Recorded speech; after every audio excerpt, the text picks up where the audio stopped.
siapapun orang tua kalian, bahkan orang yang dianggap paling kriminal pun di negara ini, misal paling jahat, pasti akan mengajarkan budi luhur kepada anaknya. Tidak mungkin macan mengajarkan yang tidak baik padanya, pasti mengajarkan yang terbaik.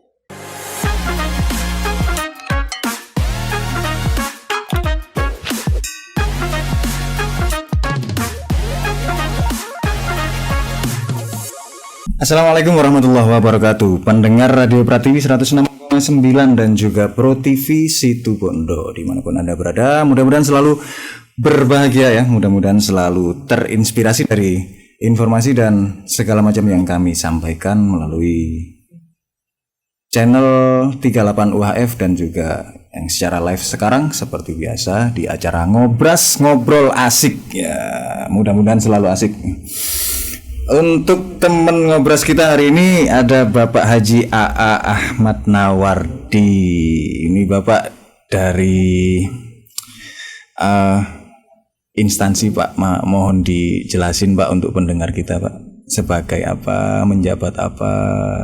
Saya sudah 2 periode ini menjadi anggota Dewan Perwakilan Daerah Republik Indonesia. Berkantor di Kompleks Senayan. Kantornya satu gedung dengan DPR RI dan MPR RI. Sebelumnya mungkin biar kenal, kalau tidak kenal tidak sayang. Tidak sayang. Saya sebelumnya adalah anggota DPRD Provinsi Jawa Timur dari fraksi PKB. Tapi alhamdulillah sejak pemilu 2014 masyarakat Jawa Timur memberikan amanah, memberikan menugaskan kepada saya itu sebagai saya bukan petugas partai tetapi petugas daerah, petugas rakyat di daerah untuk bersama-sama dengan senator dari seluruh Indonesia untuk berada di Dewan Perwakilan Daerah Republik Indonesia. Berarti cenderung ini Pak ya, cenderung lebih banyak di pusat nggih, di Jakarta nggih. Enggak, kegiatan saya itu tidak hanya di pusat tetapi 50-50, 50% di Jakarta, 50% di daerah. Jadi saya juga sering turun ke daerah karena DPD ini dipilih oleh rakyat seluruh provinsi Jawa Timur, maka saya kadang berada di Madura, di Bangkalan, berada di Pacitan, berada di Gresik, di Mojokerto. Jadi memang sama dengan dapilnya gubernur, meskipun kewenangannya beda dengan gubernur, seperti itu. Ya, terus ceritanya hari ini bisa ada di Kabupaten Bondowoso dalam rangka apa Pak jenengan Pak? Pertama saya melakukan kegiatan silaturahim ya terhadap tokoh-tokoh yang ada, tokoh-tokoh umat lah yang ada di Bondowoso ini. Kedua, saya berkegiatan melakukan serasehan 4 pilar dengan anak-anak SMA. Kenapa anak-anak SMA? Karena cenderung pada generasi hari ini berbeda dengan generasi-generasi sebelumnya. Benar. Pada abad ke-20 ini sangat berbeda dengan generasi abad ke-19. Kita tahu pada abad 19 dulu generasi kita, sekolah kita bagaimana mengajarkan suatu yang paling penting, nasionalisme dan akhlakul karimah. Jadi anak-anak kita itu sangat ramah, toleran dan lebih banyak bersosialisasi. Mungkin zaman-zaman kita dulu abad ke-19 tahun 90, tahun 80 gitu kan, atau awal-awal 2000-an atau awal-awal 2000, tahun 2000 gitu masih menikmati permainan-permainan tradisional. Benar. Nah, namun tahun 2010 ke atas ini anak-anak generasi muda sudah berbeda. Ya. Mereka kurang sosialisasi, kurang silaturahminya, tetapi mereka silaturahmi sosialisasi sudah tidak secara langsung face to face, tapi melalui media sosial, melalui dan layar Pak ya. melalui layar di depannya. Nah, ini yang mempengaruhi mungkin sikap karakter anak-anak zaman sekarang. Karena itu bahkan mempengaruhi sikap nasionalisme mereka, pengetahuan mereka tentang Indonesia. Apa Indonesia, siapa Indonesia, mengapa Indonesia ini ada. Jadi generasi kita sangat kurang sekali pengetahuannya. Mereka lebih tahu tentang Facebook, mereka lebih tahu tentang pendiri Facebook, pendiri Google. Jadi hal-hal, bahkan lebih banyak hal-hal negatif juga. Jadi menyerap di media sosial, kalau positif gak apa, tapi banyak menyerap hal negatif itu yang mempengaruhi karakter, sehingga keramahan terhadap orang tua, kesopanan terhadap guru, terhadap lingkungan, kepedulian terhadap lingkungan, toleransi terhadap kawan itu sangat kurang. Nah, inilah butuh turun kita semua, butuh para pemimpin-pemimpin agar turun ke daerah-daerah, melihat langsung suasana ini, suasana kebatinan ini. Tidak salah anak-anak kita, mungkin kesalahan ada di mana, tidak bisa kita menyalahkan kenapa anak kita seperti itu. Mungkin ini adalah kesalahan sistem, kesalahan orang tua, kesalahan penguasa karena membuat kebijakan-kebijakan politik. Mungkin sistem yang ada di kurikulum sekolah yang kurang, misalnya mungkin ada kebijakan politik yang kurang di tingkat di penguasa, baik di eksekutif maupun di legislatif. Ini dilemanya gini, ketika itu penggunaan gadget dibatasi atau seperti apa, bisa jadi anak-anak juga bakalan jadi generasi yang gaptek, gitu kan? Tetapi ketika gadget itu dalam tanda kutip dikurangi batasnya, istilahnya dikasih kebebasan yang lebih, jadinya malah seperti kondisi yang terjadi seperti sekarang. Jadi luar biasa nih Bapak, mau langsung tadi ke SMA ya, SMA ya, luar biasa Bapak bisa langsung. Jadi memang kalau kita membatasi memegang gadget misalnya, itu tidak realistis. Ya, jadi tidak bisa dibatasi anak-anak itu. Kalau kita kurangi tidak realistis. Misalnya kita hukum dengan tidak boleh pegangan, itu tidak realistis karena mematikan kreativitas mereka. Di sisi teknik dan teknologi yang sedang benar-benar berkembang sekarang. Betul.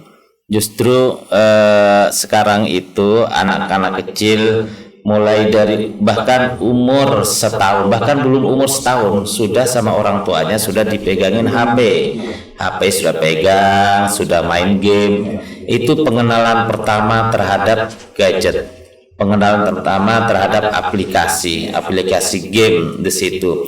Dan tujuan orang tua di sana bukan untuk mendidik sebenarnya, agar anak tidak rewel. Lah disitulah mungkin kesalahan kita sebagai orang tua, bukan untuk mendidik, tetapi tujuannya, targetnya adalah tidak rewel. Jadi mungkin perlu kita rubah target kita, output dari anak-anak memegang gadget itu. Outputnya apa sebenarnya?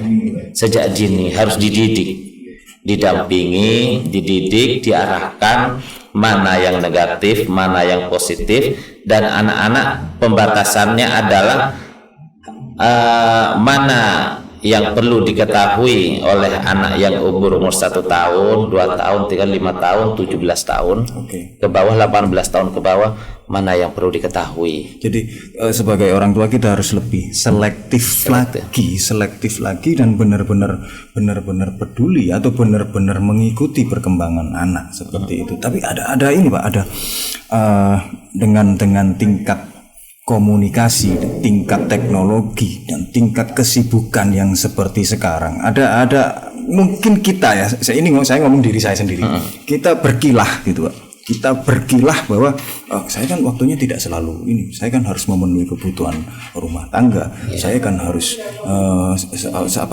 setidaknya saya harus mencari nafkah yang lebih untuk kepentingan pendidikan anak juga, untuk kepentingan ini. Itu yang sering kita jadikan alasan untuk menghindari komunikasi dengan dalam tanda kutip anak-anak kita yang nakal gitu. Jadi Ya, betul memang ini kan persaingan ya, persaingan usaha, persaingan bisnis, persaingan meraih kesuksesan ini kan sangat keras sekali di kita ya. bener.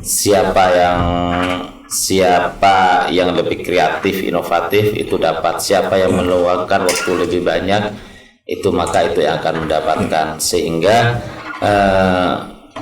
mengabaikan kewajiban-kewajiban kita terhadap anak. Akhir-akhir ini budayanya kita sendiri merasakan, sama-sama merasakan gitu Pak Haji. Kita sama-sama merasakan budaya semakin menipis, terutama dalam hal adab, kesopanan, tutur kata, serta nasionalisme itu tadi. Tadi seharian jenengan ada sama teman-teman pelajar. Sambutannya gimana? Teman-teman terhadap apa yang jadi program dari dalam hal ini pemerintah ya, yang disampaikan melalui jenengan. Sebenarnya keprihatinan saya begini. Saya melihat banyak pelajar yang melupakan sejarah, yang tidak tahu tentang sejarah Indonesia. Bagaimana Indonesia itu berdiri, dari mana, siapa pendiri Indonesia, bahkan juga tidak mengenal. Saya tanya, siapa nama-nama presiden yang pernah menjadi presiden Indonesia? Itu banyak juga yang nggak tahu. Soeharto yang berkuasa 32 tahun aja tidak tahu mereka. Namanya itu tidak bisa disebut, apakah karena atau apa ya, tapi itulah realita yang ada. Padahal negara ini dibangun tidak hanya dengan air mata, dengan darah dan tapi keringat. dengan darah, keringat, nyawa ratusan bahkan ribuan pahlawan yang sudah meninggal hanya untuk membentuk satu, yaitu Indonesia yang saat ini ada. Jadi para pendiri dan para tokoh bangsa ini yang berusaha dengan ditendang kanan dan kiri dengan baik, itu dari kejadian yang ya banyaklah 30 S, kemudian ada yang terakhir paling hangat itu ada di kejadian 98 dan sebagainya. Notabene semuanya ingin mempertahankan harkat dan martabat bangsa kita sebenarnya Pak ini. Tapi kalau sudah nama-nama seorang mantan presiden yang pernah menjabat 32 tahun itu kesulitan dijawab, ya itu namanya itu generasi muda. Anak-anak kita tidak mengenal sejarah. Atau jangan-jangan salah Pak yang jenengan tanyakan tadi. Jangan-jangan salah. Jangan-jangan ini ngapunten Pak ya. Orang tuanya anti Orde Baru. Mungkin jadi itu, memang ditutupi nama presiden. Saya tanya, sebutkan nama-nama presiden yang pernah menjadi presiden di Indonesia. Itu sangat kesulitan mereka menjawab. Hanya ada satu, Soekarno, Jokowi, gitu aja. Yang lainnya lupa. yang lainnya. Nah, ini sebenarnya menunjukkan bahwa jas merah, banyak yang lupa sejarah. Kita atau malah gini Pak, ngapunten ini Pak, atau ini cuman obrolan guyonan saya Pak. Seperti ini justru membudayakan. Karena budaya seperti zaman saya remaja dulu, ada budaya ketika berpuasa itu ada puasa kendang gitu yang kami sekelompok membudayakan yang tidak baik puasa kendang, artinya di depan ketika pembukaan puasa kita puasa, dan di akhir ketika hari terakhir puasa kita baru puasa lagi. Tengahnya sudah bolong-bolong nggak karu-karuan. Jangan-jangan seperti itu. Akhirnya dijawab antara siapa nama presiden Indonesia? Pak Soekarno sama Pak Jokowi. Jangan-jangan budaya negatif itu yang justru memang inilah para presiden itu memang plus minus kepemimpinan mulai Soekarno, Jokowi misalnya. Ada presiden yang memiliki legasi yang tidak pernah dilupakan oleh rakyatnya. Ada Soekarno itu memang presiden yang sulit dilupakan karena memang pendiri bangsa yang memproklamirkan, salah satu tokoh yang memproklamirkan bangsa ini Indonesia sehingga bisa menjadi bangsa yang merdeka.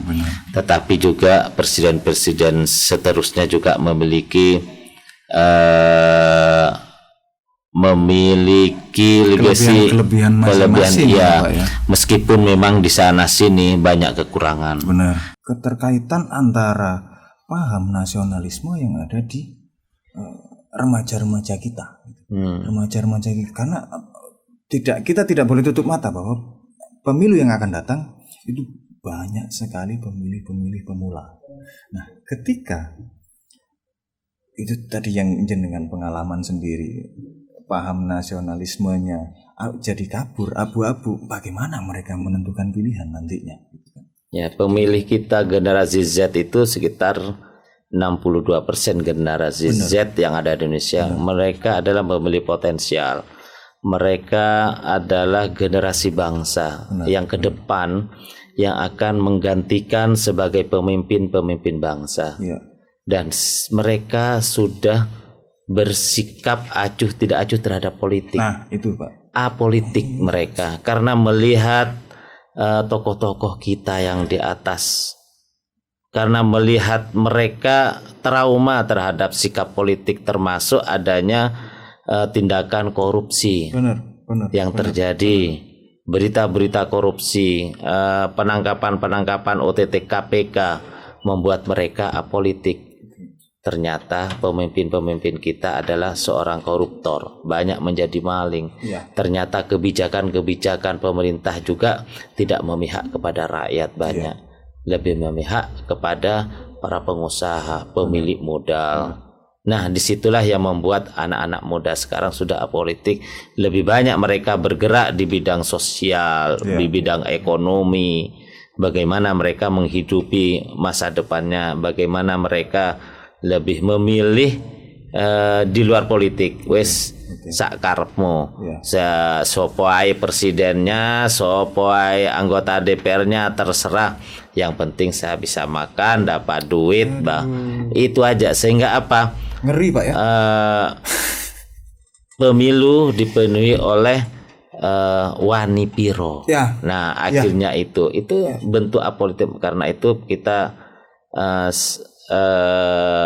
di umur ke-78 tahun ini, pemimpin bangsa ini harus sebagai refleksi ya, mengevaluasi kembali kebijakan-kebijakan apa yang salah, kebijakan yang masa lalu, kebijakan hari ini yang salah. Terpuruk negara ini, bangsa ini. Ya tidak. Kepedulian terhadap rakyat kecil seperti sekarang. Iya, apatis, betul. Inilah yang bangsa ini akan maju apabila generasi kita peduli terhadap bangsanya. Pak, mungkin sambil menunggu pertanyaan-pertanyaan yang akan disampaikan dari pendengar, kita sambil lanjut ngobrol. Paham nasionalisme, kalau dulu itu ada pelajaran sejarah perjuangan bangsa, dan saya masih ngikuti kurikulum itu.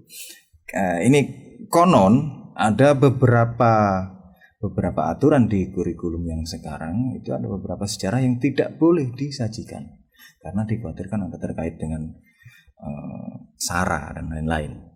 Seperti yang G30S saja masih ganjang-ganjing kan, mau dikemanakan sih pemahaman bangsa ini ya, itu terkait dengan kurikulum yang seperti itu, otomatis ke kepemudaan itu bagaimana Pak dari pengamatan ini? Memang saya melihat hari ini kurikulum ini kan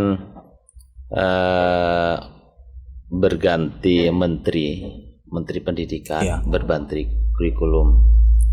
Saya sempat berbicara dengan beberapa kepala sekolah yang ada yang sangat kesulitan sekali menerapkan kurikulum yang sering berganti-ganti kebijakan. Sekarang kurikulum Merdeka yang dipegang oleh Menteri Karim, Menteri Pendidikan yang saat ini Nadiem Makarim. Siapa namanya? Iya, yang saat ini. Kurikulum Merdeka. Dalam kurikulum Merdeka itu memang tidak ditonjolkan bukan nasionalisme outputnya, tetapi bagaimana siswa memiliki karakter, memiliki sikap sosial, kepedulian, gotong royong. Tetapi di dalam materi itu tidak seperti zaman dulu. Kalau dulu kita materinya bagaimana mengenal tokoh bangsa, mengenal pahlawan, mengenal menteri, mengenal presiden, bahkan bisa memahami sejarah berdirinya bangsa ini, termasuk bagaimana Pancasila, rumusan-rumusan itu dibentuk sehingga menjadi sebuah dasar negara sampai saat ini itu. Nah, mungkin kami tidak sebagai salah satu senator politisi di Senayan, banyak kebijakan negara ini yang kurang sampai ke tingkat bawah, kurang sosialisasi sampai ke rakyat bawah, sampai ke anak-anak kita, sehingga inilah yang perlu sekarang lebih ditonjolkan nasionalisme, karena kita akan kalah dengan paham globalisme. Ya, benar Pak. Negara seakan-akan sudah tidak ada, yang ada adalah global. Ya. Ini yang paling berbahaya. Kalau negara sudah tidak ada, padahal dalam Al-Quran Allah menyampaikan, Allah menciptakan bangsa-bangsa agar saling kenal mengenal. Benar.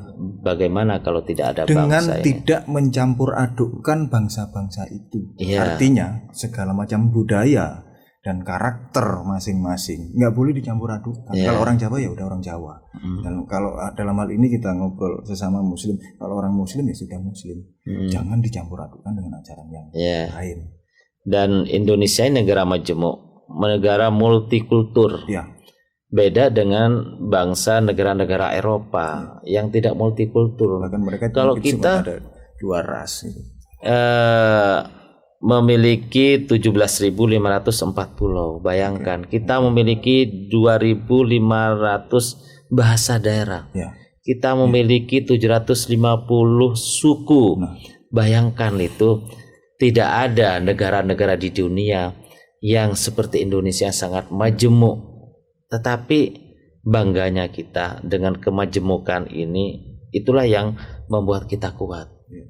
Kita tidak terpecah-pecah karena ada Pancasila, ada Bhinneka Tunggal Ika, dan bentuk negara kesatuan Republik Indonesia termasuk Undang-Undang Dasar. Itu yang membuat kita masih utuh sampai sekarang, meskipun negara-negara tetangga ada coba untuk memecah belah negara kita menjadi negara-negara bagian berdiri sendiri, tetapi upaya itu dalam sejarah tidak akan pernah berhasil.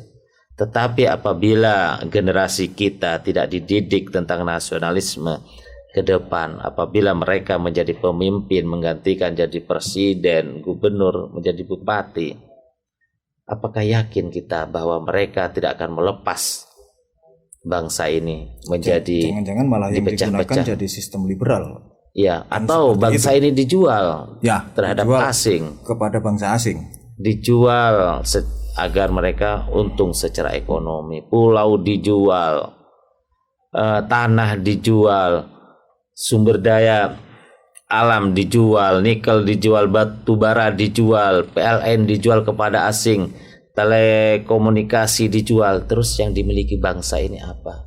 Kalau sudah dijual, secara otomatis kalau dijual semua berarti bangsa ini sudah tidak ada. Yang ada hanya rakyatnya. Rakyat hanya menjadi penonton, tidak menjadi pemain. Sehingga apa? Kesejahteraan yang dibangun oleh Soekarno, oleh founding father kita lewat pembukaan Undang-Undang Dasar 45 bahwa mencerdaskan kehidupan bangsa dan kesejahteraan itu sudah tidak ada lagi. Itu yang perlu kita perhatiin, dan mulai sekarang barangkali kita semua harus duduk bersama. Kelihatannya sepele Pak, ya. Hanya sekedar tulisan paham nasionalisme. Ya. Tapi keberlangsungan bangsa ini ternyata diujikan.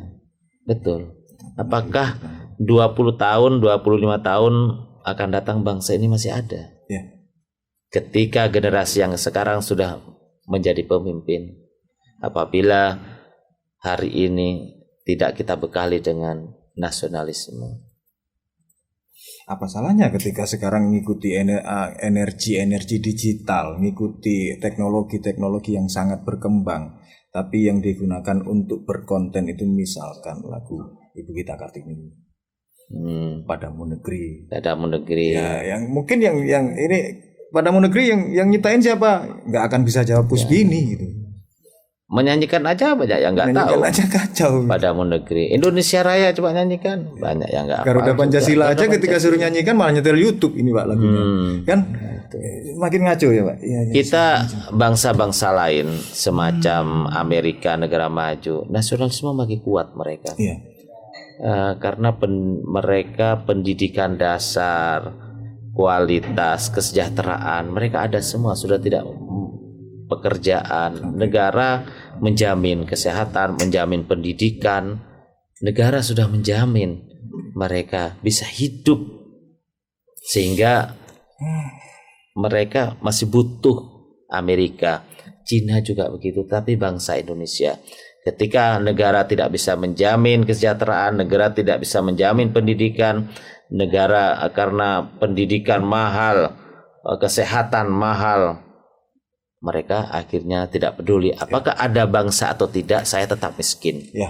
Buat apa adanya bangsa kalau saya tetap miskin? Jadi wacana wajib belajar 9 tahun itu cuma tinggal wacana kan. Tinggal wacana. Tetap biaya pendidikan. Betul, tetap semakin biaya tinggi. pendidikan. Baik Bapak, sudah ada pertanyaan Mas Alif? Ada pertanyaan yang disampaikan dari pendengar atau kalau tidak harus segera ditutup karena beliau harus segera melanjutkan perjalanan ini. Belum ada? Oke. Bapak luar biasa Pak. Ini di waktu yang sebentar ini saya merinding dan saya terus terang sebagai mungkin saya masuk golongan generasi tua ya mungkin sana mulai ketawa. Masih muda. Ya, walaupun saya masih muda juga, masih 44 tahun ya, 45 belum genap. Jadi ini seneng banget ketika saya membuli diri saya sendiri Pak. Merasa tua ya. Merasa tua.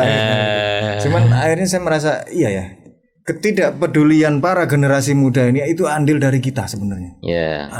Salah satu andil dari kita. Jadi ya mudah-mudahan pendengar dan pemirsa Pro TV Situbondo mari bahu membahu lah. Jadi tugas itu jangan dibebankan melulu ke bapak-bapak yang sedang mengatur negara. Seperti yang terjadi sama Pak Haji Ahmad Nawardi sekarang. Beliau capek loh.